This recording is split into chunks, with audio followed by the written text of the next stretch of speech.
어제는 세월호 참사 2주기였습니다. 저는 법도 중요하고 보상도 중요하고 진상규명도 중요하겠지만은 성경에 입각한 바 우는 자들과 함께 울고 웃는 자들과 함께 웃으라 그리 하셨으니 우리 그리스도인들이 따뜻한 마음을 가지고 그들을 위해 기도하고 함께 했으면 좋겠는데 저도 게으르고 악해서 그 유가족들 한번 찾아보지도 못했고 손 한번 잡아주지 못했기 때문에 저도 할 말은 없습니다. 아무튼 자식들을 가슴에 평생 묻고 살아야 할 그 부모들의 심정을 우리가 헤아리는 것이 우리 그리스도인의 삶이라 생각합니다. 언제부터인가 예수님을 믿는 사람들은 교회 안에서만 믿음의 고백을 해야지 공공장소나 대중들 앞에서 믿음을 고백하고 복음을 전하고 자기가 그리스도인이라고 하는 것을 밝히는 것은 대단히 편협하고 어리석은 일들로 치부되기 시작했습니다. 복음이 부끄러운 것이 됐습니다. 복음이. 지금보다 2000년 전은 더 부끄러웠을 것인데 우리가 지금 알고 있는 십자가의 의미와 느낌보다 2000년 전 그들은 십자가라는 저주와 그 단어 속에 숨겨진 참혹함을 알고 있었음에도 불구하고 초대교회는 십자가의 신앙을 가졌는데 오늘 우리는 십자가를 등한시합니다. 연말연시 연예인들이 텔레비전 대상 시상식에서 상을 받으면 이렇게 이야기를 하곤 했습니다. 모든 영광을 하나님께 돌립니다. 요즘에도 그런 사람들이 좀 있겠습니다만은 스포츠 선수가 골을 넣고 많은 시청자들이 보는 데 앞에서 기도하는 세레머니를 하는 것을 우리는 보았습니다. 그런데 여론이 좋게 생각하지 않습니다. 그래서 안 하기 시작합니다. 저는 이런 국회의원들을 본 적이 없습니다. 국회의원이 당선되고 나서 인터뷰를 할 때 하나님께 영광을 돌립니다. 나는 예수님을 믿는 국회의원으로서 부끄럽지 않게 하겠습니다. 저는 이런 사람을 보지를 못했어요. 이번에 국회에 진출한 국회의원의 4분의 1이 크리스찬입니다. 명단들을 보니까 깜짝 놀랄 만한 사람들도 있었어요. 성추문을 일으키고 구설수에 올랐던 사람들도 크리스찬이 있었어요.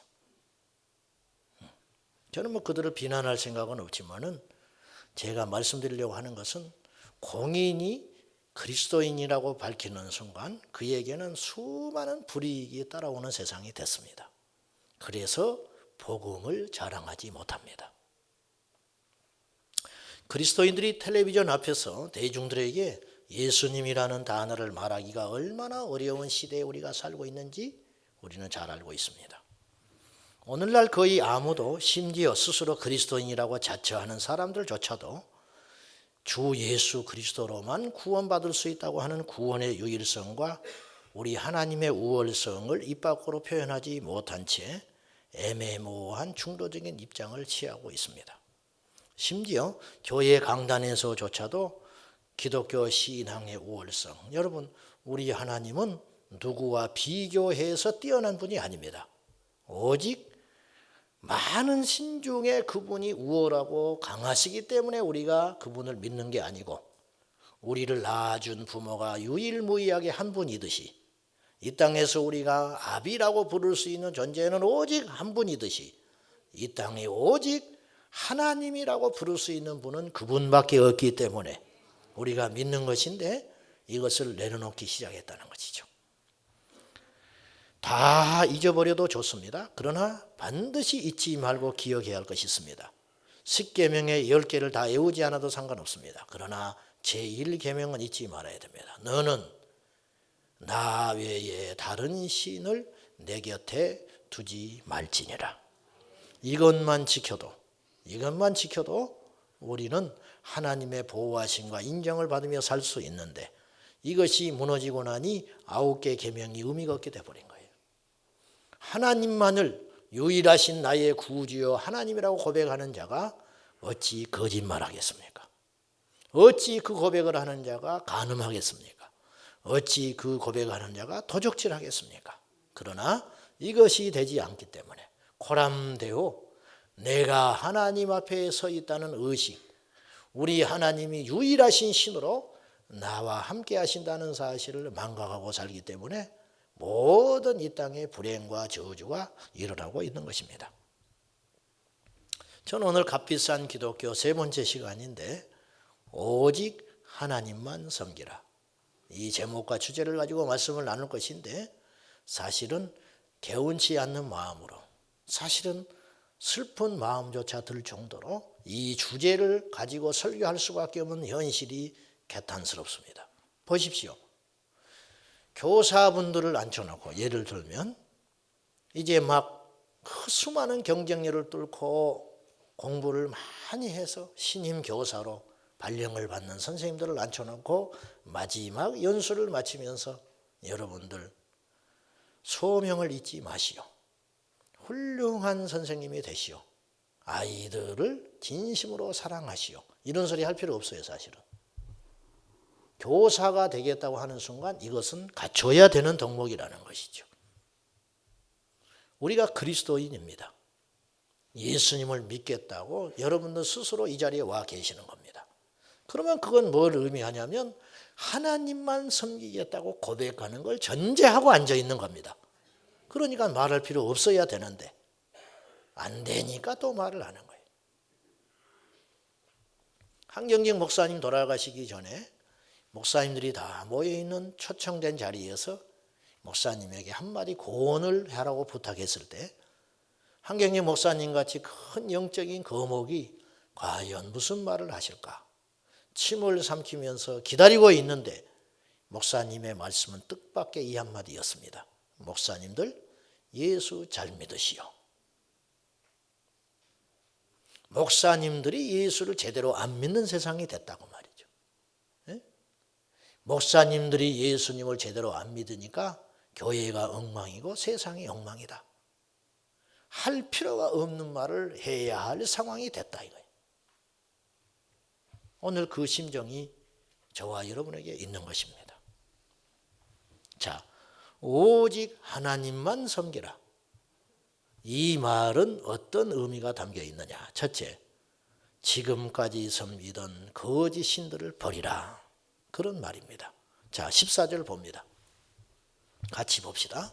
시작. 그러므로 이제는 여호와를 경외하며 온전함과 진실함으로 그를 섬기라.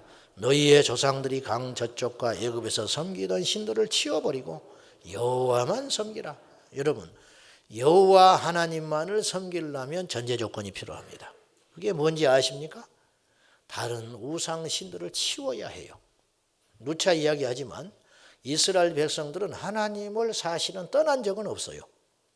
무슨 말이냐? 성경에 떠났다고 했는데 하나님을 육신으로는 떠나지 않았지만은 하나님을 입으로 부르고는 있었지만 다른 신도 하나님으로 찾기 시작했어요. 이것이 하나님이 볼 때는 하나님을 안 믿는 행위라는 거예요. 그들은 안식일을 지키려고 했고요. 그들은 속죄 제사를 드렸고요.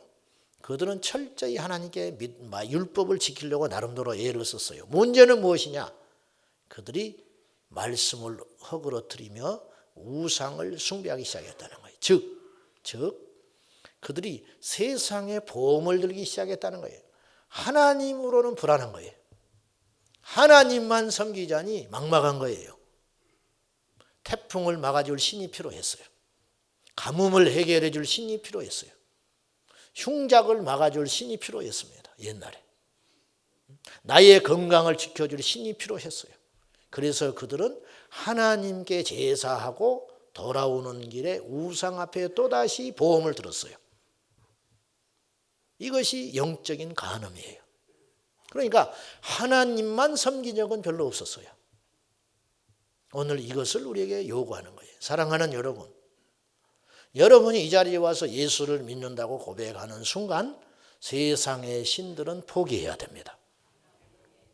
그런데 고스란히 세상의 가치관과 세상의 신을 내 마음속에 담아둔 후에 주일날 예배하는 것으로 우리가 하나님을 섬긴다고 말하지 말라고 말이죠. 그거는 잘못된 신앙이라. 애초에 잘못됐어요. 성경은 그걸 믿음이라고 하지 않아요.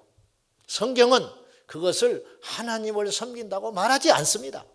근데 우리는 주변에 그런 사람들이 너무 많기 때문에 그것이 믿음인 줄 착각하고 속고 있는 거예요.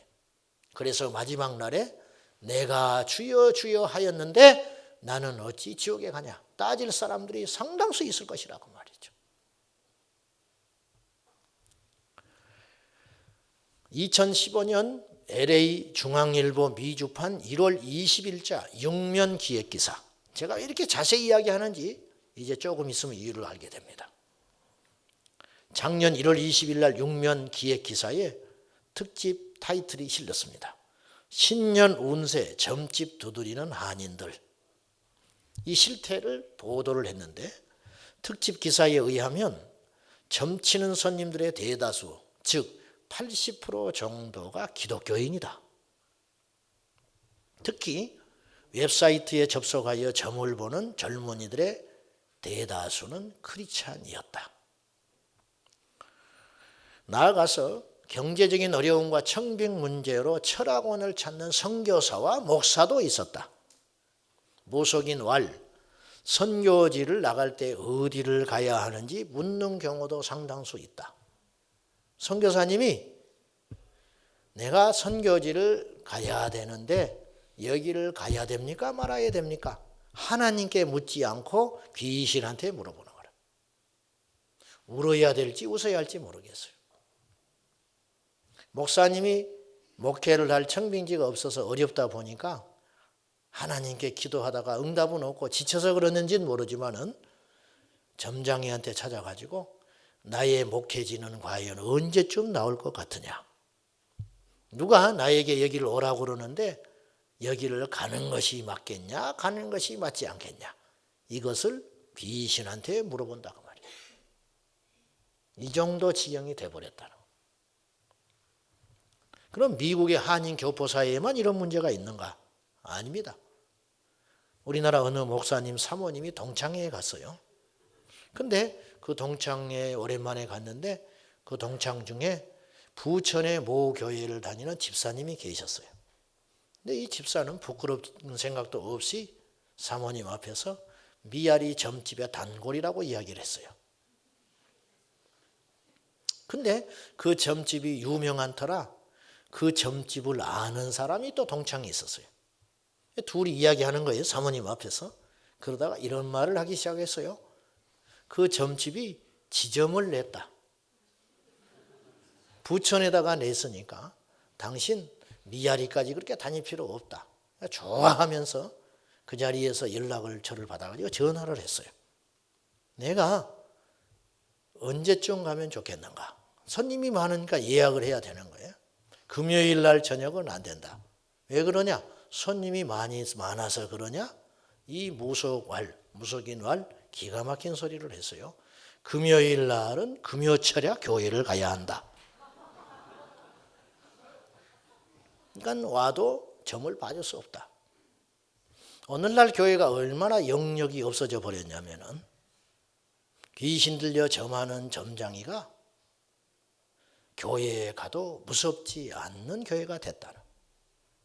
여기도 혹시 와 있는지는 모르겠지만은 물론 구원은 받아야 하지만 두려움으로 와야 되는 것이죠. 두려움으로. 오늘날 교회 십자가 종탑에서 마귀가 졸고 앉아 있답니다. 할 일이 없어서. 이 정도 됐으니 말 다 했죠. 복음의 선명성을 잃어버린 교회와 교인은 사탄의 조롱거리가 됩니다. 여러분이요, 예수님을 믿는 것이 왜 부끄럽습니까? 여러분이요, 주일날 교회 오는 것이 왜 부끄럽습니까? 왜 제사상에 가서 고개를 숙여 절하지 않는 것이 부끄러운 일입니까? 왜? 왜 우리 학생들이 학교에 가서 성경을 읽는 것이 부끄러운 일이 됐습니까? 세상이 무서워서 점점 숨다 보면 어느새 내 심장부를 노리고 들어옵니다. 여러분이요, 담대해야 됩니다. 나를 살린 복음. 존 메가더 목사님은 값비싼 기독교에서 이렇게 이야기했어요. 에이즈 퇴치약을 발명한 과학자가 부끄러워서 숨겠냐? 그렇죠? 우리 교우 중에 누가 암을 정복할 수 있는 약을 발명했다면 저는 동네방네 다니면서 자랑할 거예요. 나하고 상관이 없음에도 불구하고 우리 교회에 그렇게 훌륭한 학자가 있다. 의사가 있다. 그런데 전 인류를 구원하신 예수 그리스도의 십자가의 복음의 능력이 그것만도 못하겠냐. 그래서 자랑을 안 하고 사는 거예요. 자랑은커녕 직장에 가서 30년을 그 직장을 다녀도 주변의 사람들이 내가 교회 집사인 줄을 모른다. 이렇게 믿으면 안 됩니다. 진짜 믿음의 사람은 제 이야기를 하자면 부끄럽지만은 진짜 제가 목사라면 우리 교회에서만 목사로 인정받는 게 아니고 세상에 나가서도 목사요. 믿지 않는 형제 친척들 가운데에서도 저는 목사로 대접받아야 마땅합니다. 그런데 그렇지 못한 세상이 됐어요. 철저히 저의 문제이죠. 3600여 년 전 여호수아 시대에 사람들은 보이는 우상을 숭배했지만은 오늘 우리는 보이지 않는 더 다양한 거짓 신들을 하나님의 자리에 앉혀놓고 있습니다. 우리의 자존심, 하나님의 자리를 대신한 지 오래됐습니다. 명예, 체면, 돈, 우리에게 하나님은 돈이 된 지가 오래됐어요. 건강, 다이어트, 외모를 꾸미는 거, 자식, 이것들이 하나님을 점점점 대신하더니 나중에는 당연시 됐어요. 부끄러운지를 모르게 됐어요. 잘못된 사람들이 많아지면 잘못된 것이 정당화됩니다. 왜 국회의원들이 버젓이 부끄러운 일을 하고도 또 출마하고 또 출마하고 그러는지 아세요? 범죄자가 40%야. 국회의원 후보자들이.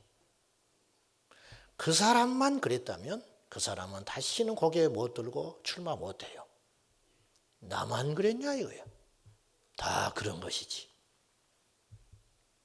나만 담배 피우냐? 장로도 피우더라. 나만 술 먹냐? 목사도 술 먹는데 뭐. 이렇게 돼버린 거예요, 교회가. 급격히 무너져 버리는 거예요. 그래서 복음의 능력이 대접받지 못한 세상이 돼버린 거죠.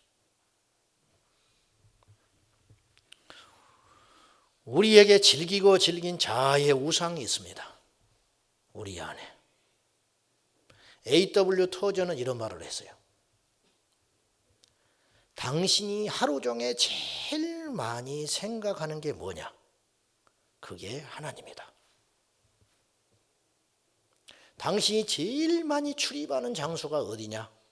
그곳이 예배당이다. 그렇죠? 당신이 제일 많이 돈을 쓰는 곳이 어디냐?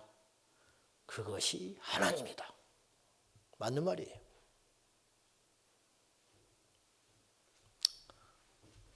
낚시광이 있었습니다. 낚시광. 예수님을 믿는 낚시광. 그분이 제일 행복할 때가 언제냐? 낚시 장비 챙겨서 나갈 때. 그분에게 예배는 그것입니다. 테니스에 빠진 목사님이 계셨습니다. 제 아는 선배의 형님입니다. 현재 목회자입니다. 비 오는 수요일 오후에 테니스를 치러 갑니다. 누구도 치러 안 와요. 비 오는 날 누가 테니스를 치러 오겠어요? 오지 않을 줄 알지만 가는 거예요. 왜? 0.01%의 확률을 걸고 가는 거예요. 누가 나와 있을지도 모르고 가는 도중에 비가 그칠 수도 있다. 그리고 허겁지겁 돌아와서 예배 30분 전에 샤워를 하고 강단에 섭니다. 여러분이요. 그분에게 하나님은 테니스입니다. 저는 그분을 비판할 생각이 없어요. 저도 그런 것이 있으니까. 여러분, 술, 담배를 하고 주의를 제대로 지키지 않는 것만이 그릇된 크리스찬이 아닙니다. 우리 안에 하나님보다 소중히 여기는 것이 반드시 있습니다. 그것이 우상입니다. 그것이 좋다 할지라도, 아무리 귀한 것이라 할지라도 하나님보다 크고 중요한 것이 자리 잡고 있는 한 우리는 하나님을 온전히 섬길 수 없어요. 하나님을 섬기긴 한다니까요. 그런데 하나님만 섬기기는 어렵다는 거예요. 귀 있는 자는 들으시기를 축복합니다. 오늘 우리 교회 선거 날입니다. 우리 인생에서 제일 즐기고 즐긴 끝까지 나를 따라오는 자아의 우상, 제일 큰 우상은 자아의 자아. 돈을 사랑하는 것도 자식을 잘 키우려고 하는 것도 결국은 자아거든요. 자아. 이 자아의 우상. 제가 선거 때만 되면 이 이야기를 쉬지 않고 했어요. 앞으로도 할 겁니다. 섬김에 대하여 자기를 내려놓고 포기하는 일에 대하여 이 이야기만큼 강한 이야기는 제가 못 들어봤어요. 경상도 남해 출신으로 지금부터 100여 년 전 일제시대에 배고픔에 허거덕거리고 살던 그때에 하루 삼시세끼를 먹지 못하고 치열하게 생존의 법칙 가운데 살아야 했던 이자익이라는 이가 있었어요. 너무 가난한 집에 태어나서 이 사람이 먹고 살기 위해서 길을 떠나서 김제 평화에까지 왔습니다. 김제 지역에 와서 제일 커 보이는 부잣집에 찾아가서 스스로 문을 두드려 자기가 자청하여 종이 됩니다. 나를 받아주기만 하면, 나를 종으로 삼아만 주시면 제가 뭐든지 하겠습니다. 단지 삼시세끼만 해결해 주면 내가 뭐든지 하겠습니다. 그래서 종이 됐어요. 자청해서. 그 주인은 조덕삼이라고 하는 큰 지주였습니다. 이 만석군 조덕삼은 얼마 후에 선교사님이 전한 복음을 듣고 예수님을 믿어요. 그리고 그의 사랑채를 내줍니다. 그리고 교회를 세웠어요. 그러니 당연히 종도 교회를 다닌 거예요. 시간이 흘러 이 두 분은 열심히 신앙생활을 했고 그 교회의 집사가 됐어요. 그리고 마침내 장로를 뽑는 날이 됐습니다. 두 분이 공교롭게도 후보가 됐어요. 둘 중에 하나만 장로가 되는 거예요. 누구도 예상하지 못한 일이 벌어졌어요. 기록된 문헌에 의하면 그 장로 피택된 분을 발표하는 선교사님의 손이 떨렸어요. 왜? 조덕삼이가 누가 봐도 장로가 될 줄 알았는데 이자익이 장로가 되어버렸어요. 종이 장로가 되어버렸어요. 얼음장이 되어버린 거예요. 지금 우리들처럼. 썰렁하기가 그지없는 거예요. 순간 성도들은 수많은 생각을 한 거예요. 이제 우리 교회는 끝장났다. 교회를 세운 분이 장로에서 떨어져 버렸다. 저분은 이제 어떻게 교회를 나오겠냐, 부끄러워서. 종놈이 장로가 되고 주인은 떨어져 버렸다. 그 침묵을 깬 분은 조덕삼이었어요. 나와서 이렇게 말했어요.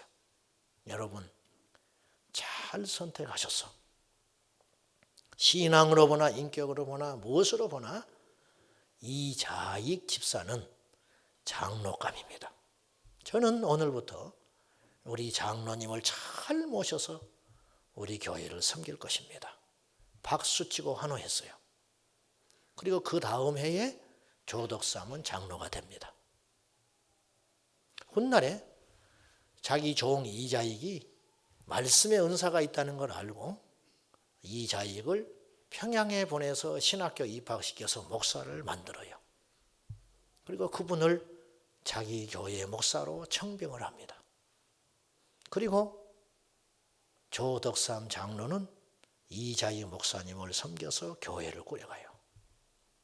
이자익 목사는 우리 교단의 최초로 앞으로도 나타나지 않아 전무후무하게 총회장을 2번 하신 분입니다. 여러분, 집에 가면 종인데 교회에 오면 장로님이에요. 이것이 그리스도의 삶입니다. 저는 이런 분들 보지 못했어요. 제가 여러분하고 이렇게 있으니까 조금 그럴듯해 보이죠. 그렇게도 안 생각하겠지만은 저하고 이제 여러분하고 섞여 있으니까 내가 좀 그러는 척 하는 거예요. 좀 더 그러는 척. 저하고 똑같은 부류의 사람들한테 제가 가면 나이 목회자 그룹 가면은 저도 지지 않으려고 해요. 나도 누군가 나에게 싫은 소리 하면 대받아 쳐버립니다. 옛날에 눈으로 제압을 해가지고 내가 너한테 질 게 뭐가 있냐, 내가 네보다 못난 게 뭐가 있냐. 여러분, 뭐가 그렇게 잘나셨어요? 뭐가 그렇게 억울합니까? 왜 그리 쓸데없는 걸 자랑하고 삽니까? 왜 남을 그렇게 짓밟고 올라가지 못해서 안달이세요? 뭐 때문에? 이 자아, 살아있는 자아, 이것이 꺾이지 않으면 절대 우리는 예수님 못 만납니다. 기억하십시오. 우리의 우상은 우리 안에 있어요. 예배를 드리는 이 시간이 그리스도인의 모습이 아니에요. 세상에 나가서 말을 조심하세요. 남의 말 함부로 하지 마세요. 남을 꺾지 마세요. 예수님이 어떻게 사셨는지를 보세요. 한 가지 더, 오직 하나님만 섬긴다고 하는 것은 어떤 경우에도 하나님을 섬기는 거예요. 어떤 경우에도. 여러분, 하나님과 딜하려고 하지 마세요. 조건부 신앙은 절대 신앙이 아닙니다. 여러분이 사춘기 넘어들어서 세상의 물정을 조금 알 때 어느 날 옷을 입고 무릎을 딱 꿇고 여러분의 어머니한테 이렇게 이야기하십시오. 어머니, 지금까지 키워주셔서 감사합니다. 이제 제가 내 힘으로 자수성가할 만큼 됐는데 앞으로 어머니가 저한테 어떻게 하느냐를 보고 제가 앞으로 어머니한테 어떻게 할까를 결정할 테니까 지금까지 해온 것대로 성실하게 나를 잘해줘야 됩니다. 정신병자지요? 그렇지 않습니다. 어머니이기 때문에, 나를 낳아준 부모이기 때문에 무식하고 개팍하고 가진 것이 없어도 그분만을 부모로 섬기는 겁니다. 하나님을 우리 부모님과 비교하겠습니까? 능력이나 사랑과 깊이를 그분과 비교하겠냐?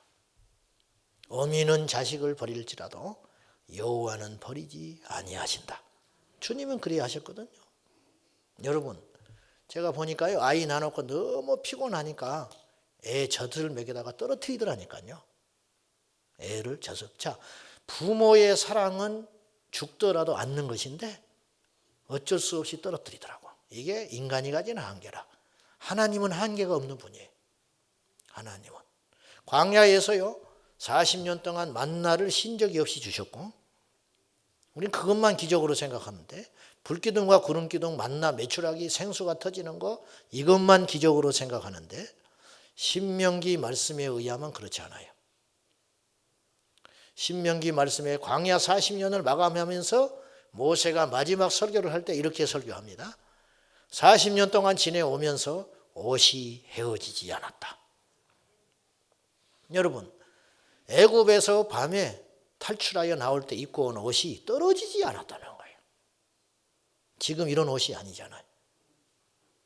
발이 부르트지 않았다. 광야길을 그렇게 다녀도 물집이 잡히지 않았다는 거예요. 누가 해주신 거예요? 하나님의 은혜. 이 하나님이 우리 하나님이에요. 그러니 그분만을 믿는 것은 어리석은 것이 아니고 그분만을 믿고 그분만을 예배하고 그분만을 기쁘게 하고 그분만을 섬기는 것은 지혜로운 자가 하는 일입니다. 이 지혜가 있기를 축복합니다. 한결같이 어떤 일이 있어도 하나님만을 섬겨라. 여호수아는 이 선언을 했어요. 나와 내 집은 오직 하나님만 섬기겠다. 지난 주일 오후에 우리 온 성도들과 함께 일사각오라는 영화를 보았습니다. 주기철 목사님. 원래 성함은 주기복이었어요. 복을 구한다.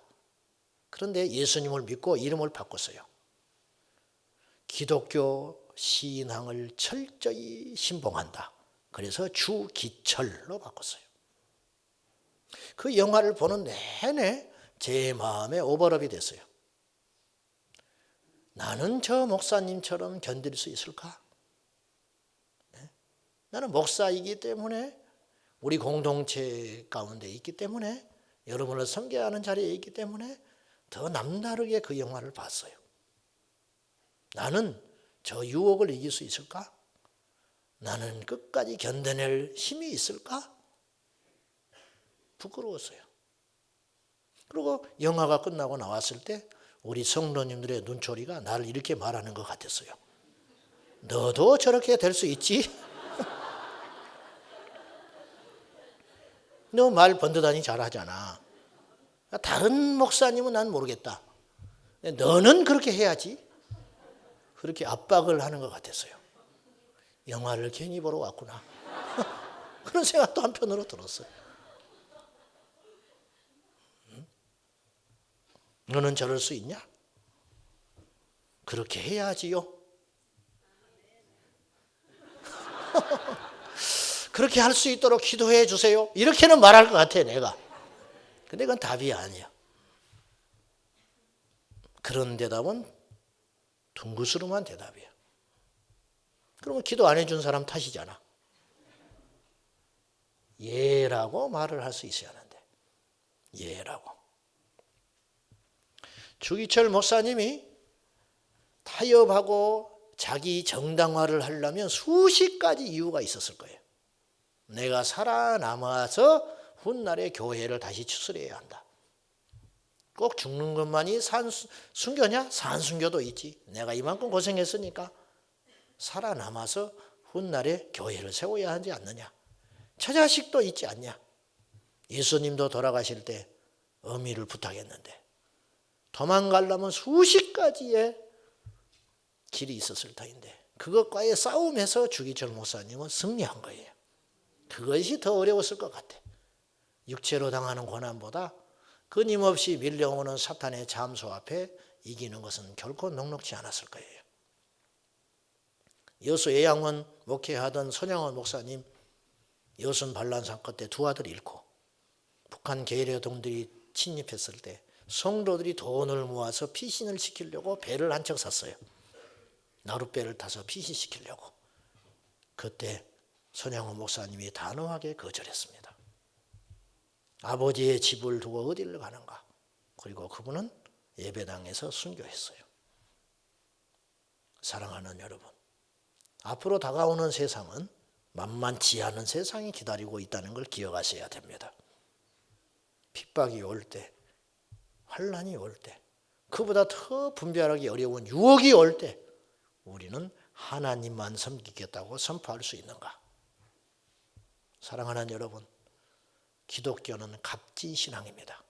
예수님의 십자가는 너무나 값진 겁니다. 우리 주님은 우리에게 일부를 주신 게 아니고 전부를 주셨어요.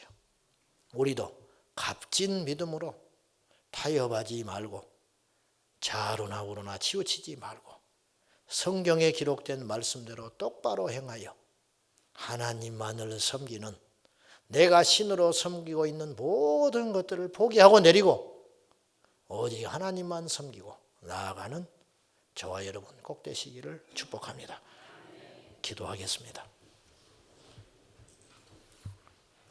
오직 하나님, 오직 믿음, 오직 예수 그리스도, 그분만을 의지하고 믿는 자가 되게 하여 주옵소서.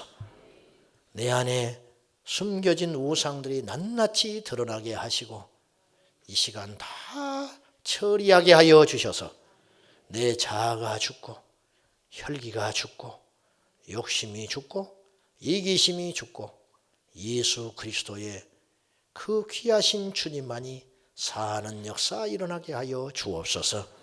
예수님의 이름으로 기도하옵나이다. 아멘.